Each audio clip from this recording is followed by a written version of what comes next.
What's up, everyone? It's Jeff. Up next on the Second Chance podcast, we have Patrick Casey, and Patrick is he's an advanced registered nurse practitioner with over 22 years of continuous sobriety. You're going to hear about this, and you're going to hear about the work he's doing now um, inside of substance abuse treatment areas, and just the message that he has. He's the thing I think y'all find, and about Patrick, and we talk about this, is he's unique. He's not someone who hasn't dipped his toes into the negative side of drug abuse. He is a recovering addict, clean sober for 22 years. So the perspective that someone in his situation who's been on both sides, I think is immeasurable. And I think even going back to some of the times when I was in a rut or struggling, was trying to find a like-minded individual that I could connect with, someone who could walk me through kind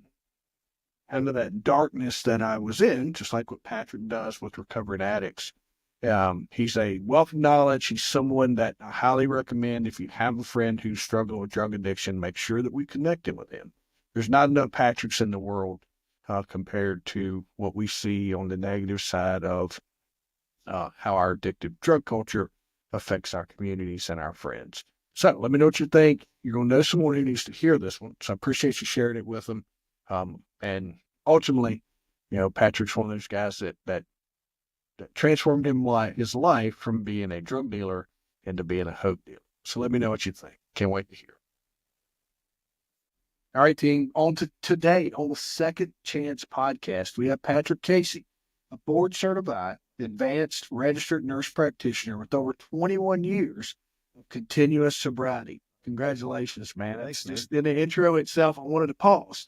21 years is a long time. Well, we have to correct that. It's 22 now. 22 years. Yeah. Just had an anniversary. Yeah. It's awesome. Patrick's journey from overcoming heroin addiction at a young age to dedicating his career to helping others find their way back from the darkest depths is nothing short of inspiring. He works extensively in substance abuse treatment, including with first responders and veterans, and is now building a coaching practice to guide men facing anger, depression, and frustration. Patrick believes that no one is ever too far gone to help make a comeback. Join us as he shares his story, his insights, and his mission to empower others to break free from self-destructive patterns. It's amazing. Just reading that, learning a little about you ahead of that, man. That's a lot to overcome. A lot of people don't get to have this conversation, Patrick. Dude, no, thanks for having me, Jeff. And yeah, if you knew me 22 years ago, you'd be saying, not that guy, not Patrick. Yeah. All right. So 22 years ago, where are you at? How old are you? Give me an idea. Yeah. So I got clean at 19. I'm 41 now. So that's how that math works out. I always, I look young, so I always joke with people. I always tell them I got sober at 12 or something like that. Yeah. If I cut my beard, I go back to baby face. Yep. I had a beard just like that. It was about this big last March. I got rid of it. Yep. All right. So in 22 years ago, that's about what, 2002? August of 2002. Yes, sir. What are you in Florida during this time? I'm Georgia. All right. So I just wanted to, just for perspective, I wanted to, I'll tell you where I was at. I was working as a task force officer, a local DEA. So I'm on this side of the enforcement side of, and you're on this side. So you guys were watching us very closely. Yeah. And what's funny is, after I went off to rehab, a local newspaper came out in Augusta, Georgia, that said like 63 street level dealers and other people were all busted in this like 1 or 2 year ongoing investigation. And I was like, holy, a lot of the guys I bought from, sold to. Yeah. I mean, it was amazing how I just kind of skated through that. And I'm curious, I got some questions, but we're totally off my script right now because I'm interested. And I want to tee us up here and kind of set the tone. And for a lot of folks who don't know this is also around the time when we have OxyContin, when we have synthetic opioids that are being introduced into our market. So I'm curious, as we talked, if how that affected you. That was me. That was me in high school, was the OxyContin. And it was, we'll get into it at some point maybe, and then it was introduced to me, this heroin thing. And a friend of mine, I had ran into him at a Kroger shopping grocery store. I said, "Oh, Chris, hey man, I haven't seen you in a while." He's like, "Yeah, I just got out of rehab." And he said, "What you been doing?" So, well, I've been doing this powdered opiate stuff, not knowing it was heroin, completely naive, right? Yeah. And he said, "Oh man, can you give me some of that?" And I'm like, "Dude, you just got out of rehab." And he's like, "Don't worry about it. It's all good. Just a one-time thing." It's like, all right, cool. This is a guy I ran with in high school. We did all kinds Yep. of stuff together, right? So we get together and we get in this pickup truck, and he's sitting there like with a fork and knife almost, but it's a spoon and a needle, like he's getting ready to have dinner, right? And I'm like, "Dude, what are you doing?" He's like, "Well, this is how I do it." Shit. I said, can I watch? He's like, "Yeah, sure." So I watched him do it, and I wanted what he had, man, when that Yeah. happened. So I turned my head, I stuck out my arm, and he hit me with that, and that was it. That Yeah. was done for. So Um, so yeah, when you look at your timeline here, in rural America where I'm from, the opioid crisis, heroin was readily available around our cities. Um, the opioid crisis from the synthetic side, it started making its way into pharmacies and all these things. So what I had worked on was a couple of heroin overdose deaths where they couldn't find oxys. And then in reverse, where I had worked a couple OxyContin overdoses where they had went out to the rural areas, found the synthetic version, and because they're what you don't know, and just to educate our listeners is sometimes heroin is very very light. It's not a lot of kick, but sometimes it will absolutely take you out of this world. The potencies change on that. The OxyContin, um, it was it was produced with a time release. It was supposed to be the coolest thing. It's a time release capsule, and basically all you had to do is get it wet, and that went away. that's I it. just you lick the coating off of it, spit that out, and then you had a very pure opioid at that point in time. Or Yeah, synthetic opioid. we were injecting it. We started with snorting it, and then eventually Yeah. you can inject it. Just put it in a spoon, heat it up a little bit, you're good to go. Yeah. Those were those were I was right there. So I just wanted to I didn't know, like you folks say, no, Patrick and I just connected. Where he's a guest and then we're just getting to know each other here. So it's been great for us to kind of fill those boxes in because we start this which journey for you. You're talking about 19 years old, but you're also your journey to recovery started young. Mhm. All right. Let's add this. I want to add this other part into heroin's not something that you just take most people. Heroin's not something you take once and you put it down. Your body becomes addicted to it. It's a very addictive substance. So when you talk about, when people talk about recovering from heroin, just that alone is a success. Mhm. It's a hard process.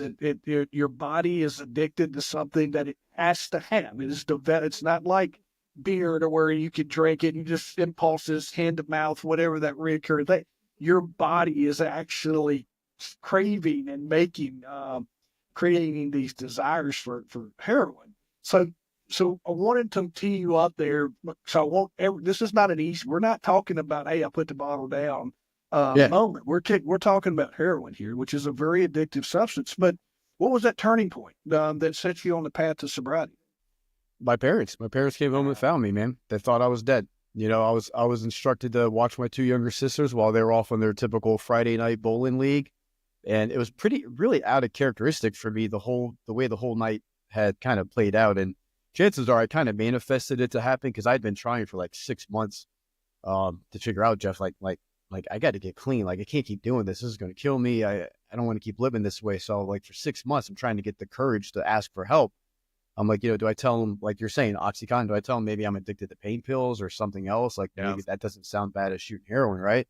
So they're like, watch your sisters. We're going bowling. Yeah, okay, no problem. And it was very uncharacteristic for me to be in the living room, in this bonus living room we have, on the couch, with all my paraphernalia out, needle, spoon, belt, everything, and I'm tying one off and shooting one up in the open like that. I mean, it's very uncharacteristic. Normally, I would have done it in the bathroom or in my own bedroom, but here I am, and I went out, and I wake up to my dad shaking the hell out of me, just shaking, and my mom's in the back behind him, screaming, hollering, and I don't even know what's going on, right? I'm like, what the hell's going on? And they, obviously ripped into me. put me to bed. I wake up the next morning. I'm like, what the hell happened? I'm like looking for my stash, and I'm like, okay, it's not here. I'm like, did that really happen last night? Like, this is crazy. I go walking downstairs, and my mom's on the kitchen landline calling rehabs, and I'm like, oh man, this happened. But at the same time, I had that relief. And you being in law enforcement, you've busted a lot of guys. Some of them probably told you the same thing. That relief. That relief. I don't have to run. I don't have to hide anymore. I can be myself now. I don't have to be this other person I've been trying to be. So I had that huge relief, and that stuck with me, man. That, like, except for a couple instances when I was in rehab where I kind of was like, I don't want to do this. I want to leave and go get high. Aside from a couple instances like that, I knew I was done because I've been wanting to get done. And I was put in the right position the whole way. I had all the right people put in my life in that whole early journey that just set me up, man, for success. That's so cool. Like, if I didn't really want it, I would have failed. But I really wanted it, man. Like the recipe, everything was set up. All the ingredients were there. Somebody like me to grab a hold of this thing and to just fly with it. So, all right. So let's look at demographics. You've already mentioned, because it's easy for everyone to think, mom wasn't there, dad's in the picture, Patrick's off, whatever. I heard mom and dad. We got mom and dad in the picture. Yeah, man. So, middle class, suburban family. Dad's hard worker, mom's hard worker. I'm from South Florida originally. We moved to Augusta, Georgia in '96 when I was 13, which, at that time, there's nothing there but the Masters once a year, right? We have one week out of the year. Otherwise, Augusta's a dead, quiet place, right? That's changed since then. But yeah, man, I mean, financial troubles my parents had, but they always got by, man. Like, we never needed materialistically, like, we didn't have everything we wanted or needed, but like, we always had presents. We always had, power never got shut off. Parents were married. They since divorced, but at the time they were married until I was like in my mid-20s. Married again, two younger sisters. So they're like kind of, married couple, 3 kids, dog, cat, both have jobs, cars in the garage, nice 2-story brick home in Augusta, Georgia. Did you stumble into this through friends, or how did you get introduced to heroin? Well, like I said, I mean, it started really young for me, like cigarettes and weed at probably 10, 11 years old when I was still living in Florida. And, really? And maybe that's because of some childhood stuff, but, I was always looking for something, right? Yeah. And that turned into alcohol, lots and lots of alcohol, all the drugs, man. As soon as I got my license, Jeff, in high school, I barely did a full day of school. I was always skipping school. I always had something I was under the influence of. And, I remember the first time I took Percocets for the first time, drinking a bunch of beer and taking Percocets. I feel like I was floating on cloud 9, man. I had found what I'd always been looking for. So I just kept searching and searching for that, kind of subconsciously, like not really knowingly doing that. Yep. And then, like I said, I got introduced to the OxyContin. Sounded kind of scary, but the other kids were doing it. Of course, not a lot of kids, but of course I'm running with the wrong crowd, right? And so I just kind of got into it. And then before I know it, somebody said, hey, I was so naive at the time, which is funny looking back. They're like, hey, I have this powder crushed opiate stuff here in this little baggie. And I'm like, oh, all right, cool. This guy's brother or brother-in-law was selling it. So I bought a little bag, and it was heroin. I didn't know it was heroin. And then, like I told you the story in the beginning, I ran into my buddy who had experience with that, just got out of rehab, and was off to the races. And as soon as I did that first shooting up ordeal, I had to put anything and everything into a needle, man. Like any pills, Ativan pills, it did not matter. Any kind of opiate pills, I had to put it on a spoon and cook it up. As ridiculous as it was, as sloppy, as nasty as it was. And it turned into, the bathrooms, using toilet water, shooting up in parking lots. I was going to school at Augusta State University, shooting up in the parking lot before going into class. Just ridiculous stuff. Selling it, trying to hide from people like you, seeing people like you nearby, paranoid I'm being watched. And I'm doing all this stuff, man. Again, I'm a middle-class white kid, right? Driving down into the hood of Augusta, copping dope, got people on my butt. We're talking about, do we do we hold these guys up at gunpoint because like we don't have money, we're dope sick. You've heard all the stories, and a lot of my buddies gotten a lot of stuff, man. I just wasn't there on those occasions that a lot of stuff went down.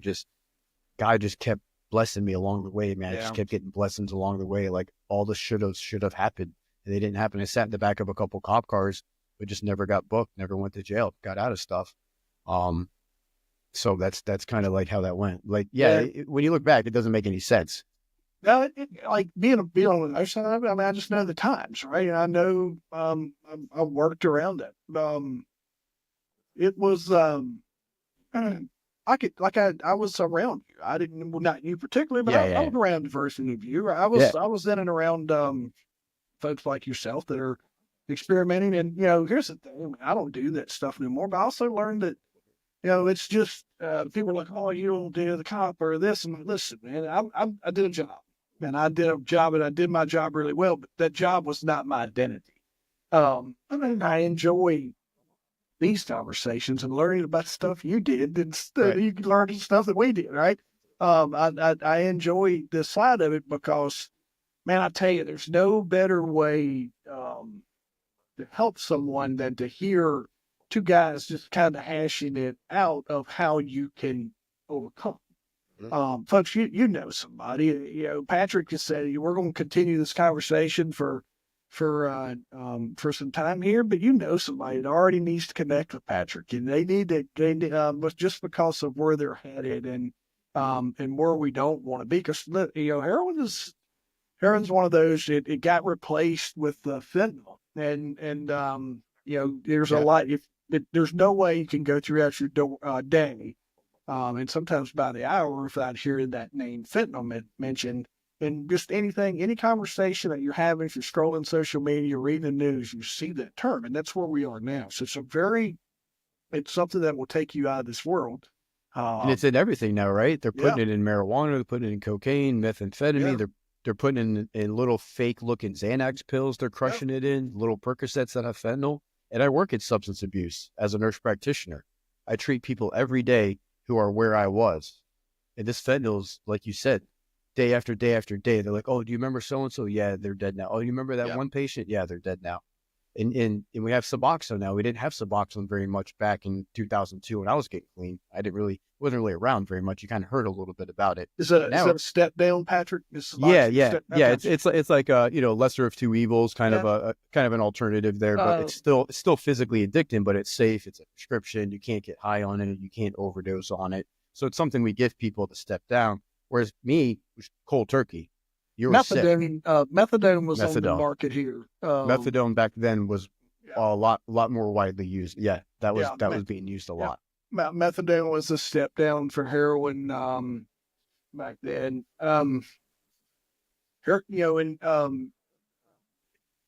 There's a lot like the overdose part of it's another thing, but just the hygiene, sharing needles, Oh yeah, all the other things that comes with that. And I'm not just my experience here, is I interviewed people and talked to people, and they would talk about it called firing it up. And like Jeff, it's like I got they would use drugs, snort cocaine, or snort whatever. Then when the needle got introduced, you're like, man, I was fine until I started firing it up, and then. That's how they would roll here. That's what they would call it. Like, we fired it up, Jeff. We fired it up. And it got out of hand because their addiction, like, it became too much and it started consuming them because it was so dang good. it's And an obsession. yeah. It's like once you use that needle, everything has to go through that needle now. Yeah. Yeah. That's what he said. I remember very candidly him telling me, he goes, that's fine. And I think even a family member had said, like, him abusing, him using wasn't a big deal until he started firing it up. When he started using his needles, it would change the thing. Do you have Patrick? Do you have any a success story or anyone who's came through while you've been as a substance abuse nurse practitioner? Do you have any a tough case that that's impacted you the most?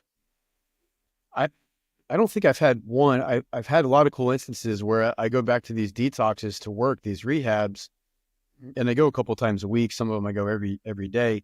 And I walk in, and I remember this one particular situation. I walked in, and this guy came walking towards me, and he's wearing a uniform shirt representing the facility. And I'm like, Sean, is that you?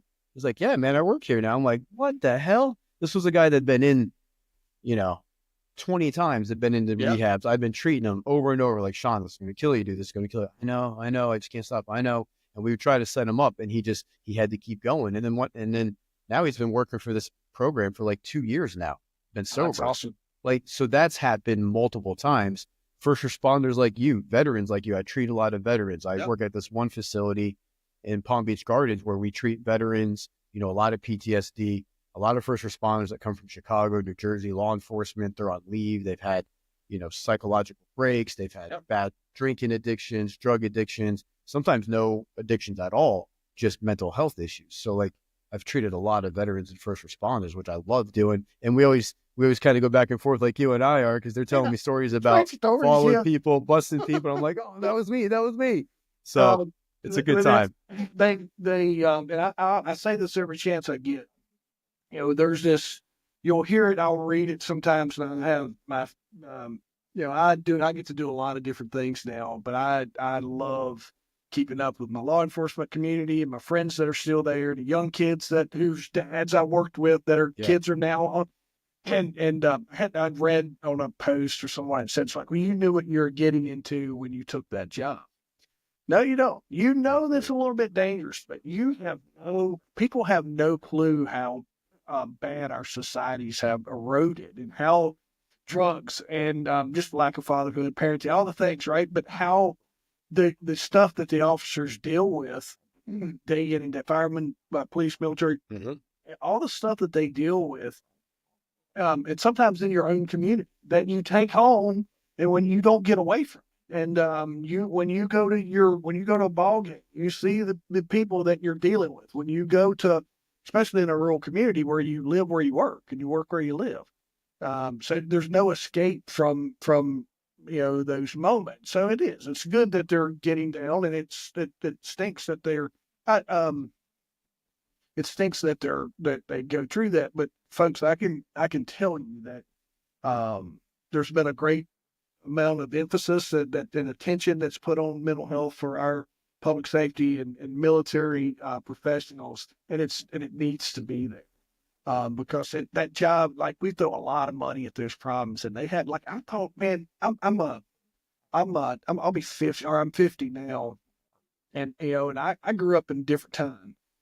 But I never thought I would sit here and tell you, like, man, I thought of all the money and the resources and everything we pour into this stuff. I'm like, man, this stuff would be cured, right? And it is compounded and gotten worse. And we step back, dude. There's a lot of resources out there too. So many, and like, I worked in trauma facilities and hospitals as a nurse my first 8 years in healthcare. So I was on the receiving side of the patients and suicides and car accidents and all the devastation, drowning victims, babies resuscitating that didn't make it. So we had our own horror stories, but I was always putting myself in the first responder shoes going, they're out there in the field in the middle of it. They're bringing it to us in our nice, cushy hospital trauma room. So we're still affected by it too. And luckily I was sober by the time I got into all this. Yeah. So I had my own support network, but we didn't always have really good debriefing and processing and a therapist to come in and talk. So they have all that now with law enforcement, but we're guys, so we're macho. We're not going to take advantage of that. We're just going to stuff it down. And then it comes out in other destructive ways. Right. Yeah, absolutely. Now you're coaching men on dealing with anger, depression, and frustration. What are some of those big challenges that you see men are facing, and how you approach breaking down some of those walls? Well, it's just like anything else, right? We have to help men be safe and okay with being vulnerable. So how do we do that, Jeff? We have to take the lead. We have to say, I have to strip down first and say, this is me. This is who I am. I have some feminine sides to me. I have some intimacy. I don't have to be 100,000% masculine and macho, right? I box. I've been doing that for like 4 or 5 years. I've had boxing matches. I play sports all my life. Like, I'm a guy's guy too. I fish, I boat, I do all the stuff, but I also can be sensitive and intimate and have that side of me too that helps. So it's about kind of making guys feel okay with, like, hey man, if what you're doing isn't working, why don't you try this other side? Try this other little bit. Like, your woman is nagging at you all the time, or your parents are on your case all the time. Like, you're not the guy you used to be maybe when your woman first met you. So it's about, like, kind of helping break that down. And for me, I hit another bottom about 2 years ago in sobriety, about 19, 20 years sober, which you might have there in my biography. So I started getting into coaching. I started seeing a coach. Yeah. for the first time. I did therapy, I did antidepressants many, many years ago in my early 20s. And I've been doing the recovery thing. Well, I didn't even know I was like this pot of boiling water ready to spill over, right? And I was exploded, irritable. I was married before, divorced now. So like I've done the marriage and being a jerk and, not being the guy I wanted to be. So I've learned those lessons. And so my goal is to carry that out. And so like, as a nurse practitioner, I can only help you if you live in Florida. As a coach, I can help you all over the world, right? If you have internet access, we can jump on a call here and we can start getting to work. And that's what happened to me. I was working with a coach who was all the way in California. And then I would see her periodically in person. We would like have group retreats and things like that. But I was able to do so much work and get down to like what those core wounds were from my childhood that were affected and permeating into like my entire life.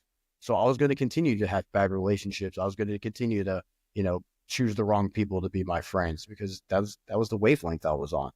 So I had to turn that around. And so a lot of that is like, yeah, man, if you look in the mirror, you don't like what you see anymore, let's do something about it. Let's change that. We can fix it, and again, it's okay to cry. It's okay to have feelings. It's okay to not be so macho. Like that's not working, man. Like this is, again, 2024, like, roles are kind of changing and blending a little bit, right? With the wife staying at home and doing all the cooking, like things are kind of changing a little bit. So let's kind of like get on the wavelength with that and ride with it a little bit. And there's times for us to be our masculine selves and get stuff done and, have our purpose driven life and all that stuff.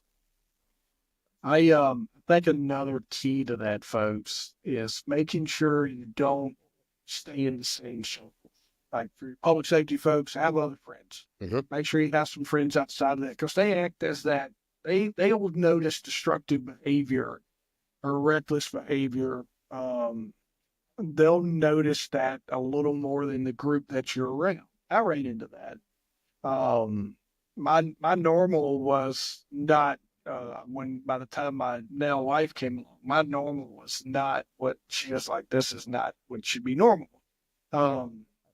Just because of the lifestyle we were living, the thing, the ride we were on.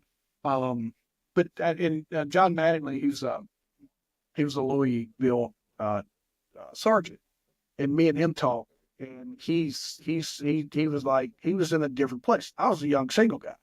He was married with kids, so at the end of his shift, he went home with his family, and he had friends. Like he was coaching, he was doing all the dad and husband stuff, and I didn't have that at the time. That day, I had girlfriends and all those things, but we burned it at both ends professionally, working as hard as we could, and then we played just as hard as we could. So the folks that are, the folks that are they're single that are living, and you hang out with your shift, and your shift ends up doing a lot of stuff together. That's awesome. Don't take away from that, but make sure that you don't do that all the time. I think that's super helpful too. Yeah. I was going to say it just kind of enables you to stay in that mindset and to kind of commiserate, right? You kind of commiserate a little bit and bitch about work and bitch about the people you dealt with all day. Yeah. You're spot on with that. But I love the way that you are. Your program is man focused, and it's male, and like you said. But you're also bringing in the spouse or that woman. You're working on a course to help women better understand and support that struggling man. I'll tell you this to tee up this part of the question.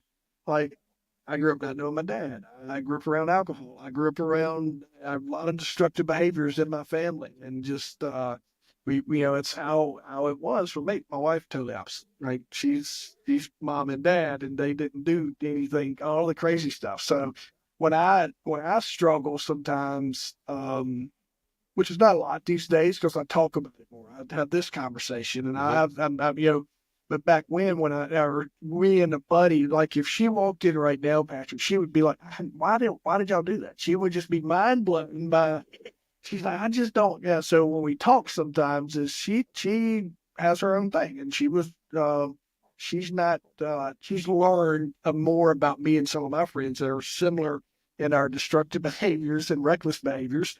But I think what you're doing there is awesome.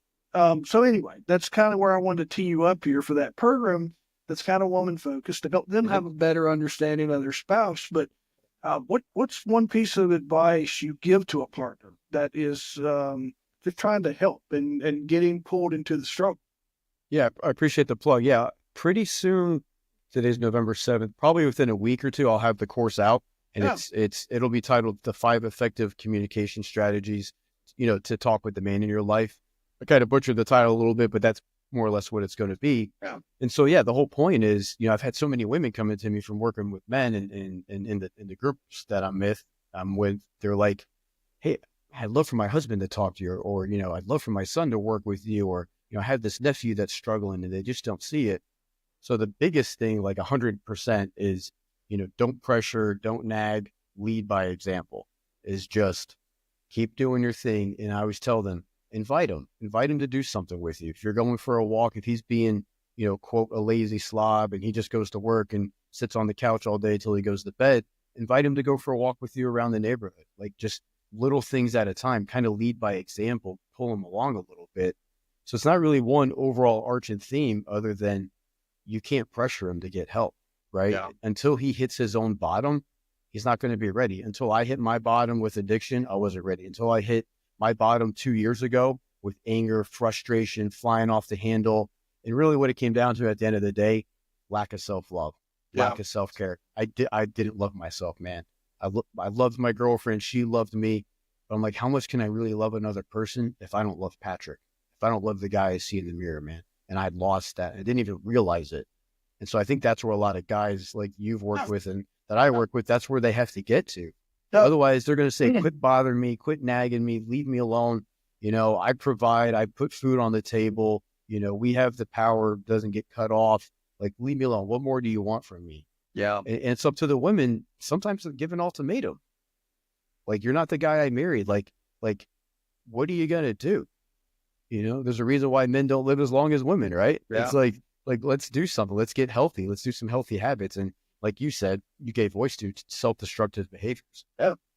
You like, being able to love yourself. My wife did. She told my daughter one time, my daughter was talking about, she's low, she's talking about marriage or something other. My wife was like, she says, all that's going to come, but you've got to learn to love yourself first. And she said, once you learn to love yourself, everything's going to come together like it's supposed to.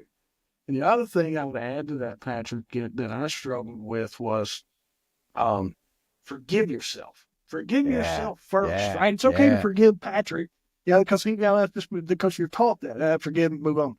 But I struggled to forgive myself for just things I did dumb, things, people I stepped toes, I stepped on, whatever. And finally, I just said, it'll come up in my brain sometime. I'll acknowledge it.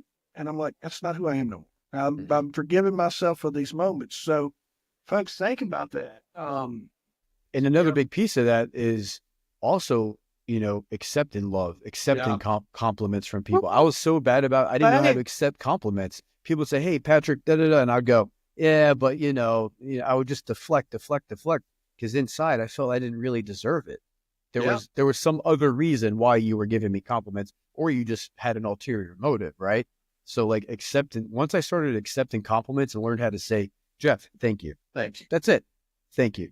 Gym member Catherine Moore's her name. I'll name her because she called me out in front of everybody. She was telling me, she's like, how you do this, and I was like, ah. And she goes, your problem is you don't know how to take compliments. And when she said that, I was like, and here's the cool part. I ran into her like a couple months ago, and she's like, hey, how you been doing? I'm like, I want to tell you something. You said something to me one time that I never forget. And she's like, oh God, what was it? And I was like, you told me I needed to learn how to take compliments. And it changed my life, because now I'm like, thank you. And I processed it, and it didn't go in one ear and out the other. I just think, oh, you just go, you don't know who I am. I did. I was like, all right, well, maybe, I'm not doing well at this. And so I really became self-aware. So when people would give me compliments, I made sure that I was like, thank you, accepted it, and not try to brush that off. Breathe it in. We say milk it, man. Breathe it in, milk it. And at first, I would have to write them down. I would go, oh, the person's compliment. I would write them down. So I would go home and I'd have a list of compliments for the day. And then another thing my coach gave me to do in the very beginning was to compliment myself to my girlfriend, Caitlin. one time every day. So I would come home, and she got into it, right? Like a good woman would. And she goes, "So what's your compliment for today?" And I was like, "Oh, what do I have? What do I have? What do I have? I did really good at work today." So I had to like come up with something. Yeah. It got me in the mode of complimenting myself more and more and more. And then again, taking and breathing it in, man, and like milking the good stuff. Cause, I can take the negative stuff and really just churn and run with that. But the good stuff, I'm just like, no, get out of here. Get out of here.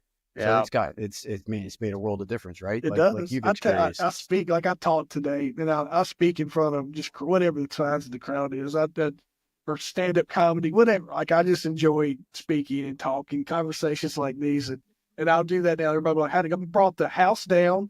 What'd you do? What'd you do today, Jeff? I'm like, brought the house down Yeah. for 8 people, right? It could have been 8,000, but it was still the house is not standing.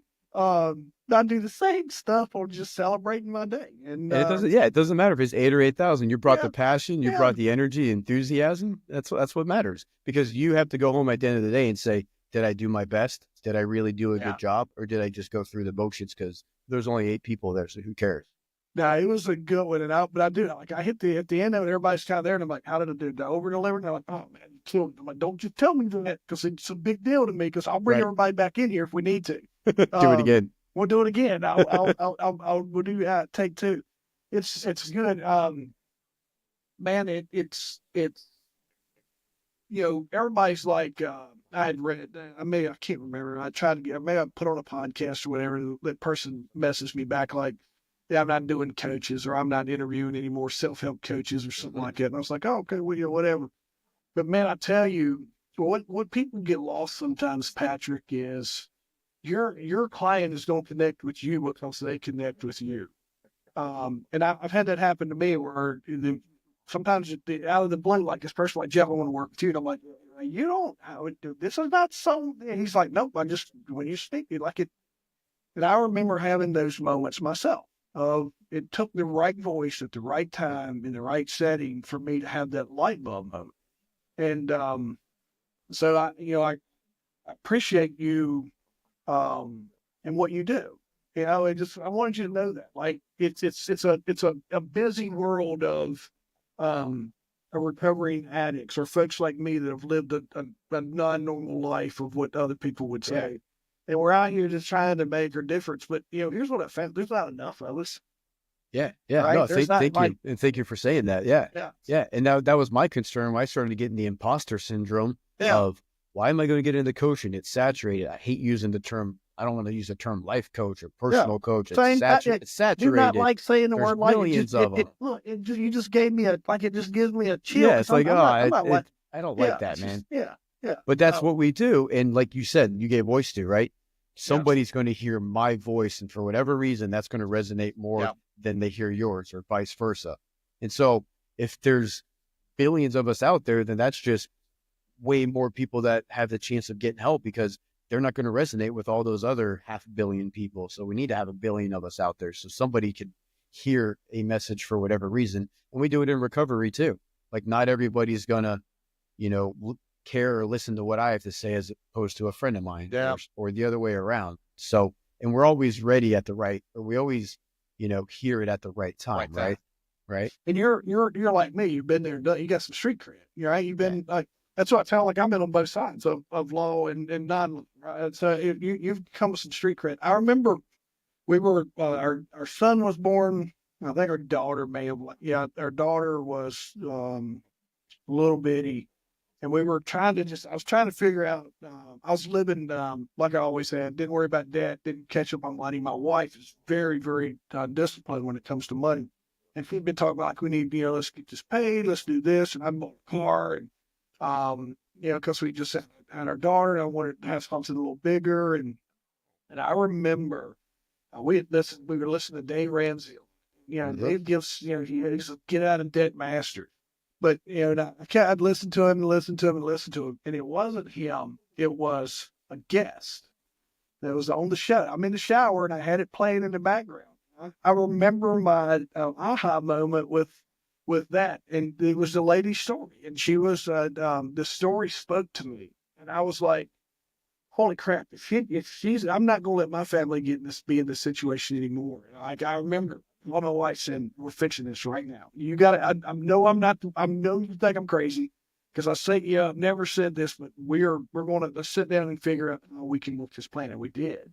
But it wasn't Dave. It wasn't Dave's books. It wasn't his videos. It was that story of that person who had been there and done that. That's what spoke to me. And that's what Sometimes you hear the same thing 100 times, but then that yeah, one person says the same thing, and then the others are like, dude, we've been telling you that for how long? It's like, well, I didn't hear it till that person said it. But I said this 3 times this week. I told my buddy this one time. He's yelling at me because I was doing dumb stuff. He's like, I told you, and I told you, and I told you. And I go, I didn't say he was wrong. I just didn't want to listen to you. Yeah. I'm not hearing it. No, like, I didn't say he was wrong. I just didn't want to listen. All right. Yeah. Yeah. Man, I tell you, I can't pump you up enough about what you're doing. I want us to come back on here in a few. After you get your next program out, I want us to revisit this, and I want us to block some more time because I'd love to hear more about and listen. If you got a success story that wants to come on with us or something like that, someone who wants to help share their message, man, because the stuff that you're doing, is super powerful. And when I was at my worst, someone was like, Jeff, go see a counselor. And I'm like, no one out there is going to be able to relate with me. Because I can tell you, like, other than going into the military world, it was hard to find a counselor or someone who had been there and done that back then. And you have all that. You have that. So your crutch, if your crutch is nobody's going to understand me, this guy right here, Patrick, will. Yeah. You want somebody that read it in a book, studied it, or somebody that's lived it, and then now they're doing the same thing and helping other people with it. Yeah. It's pretty simple, right? Yeah. Yeah. No. And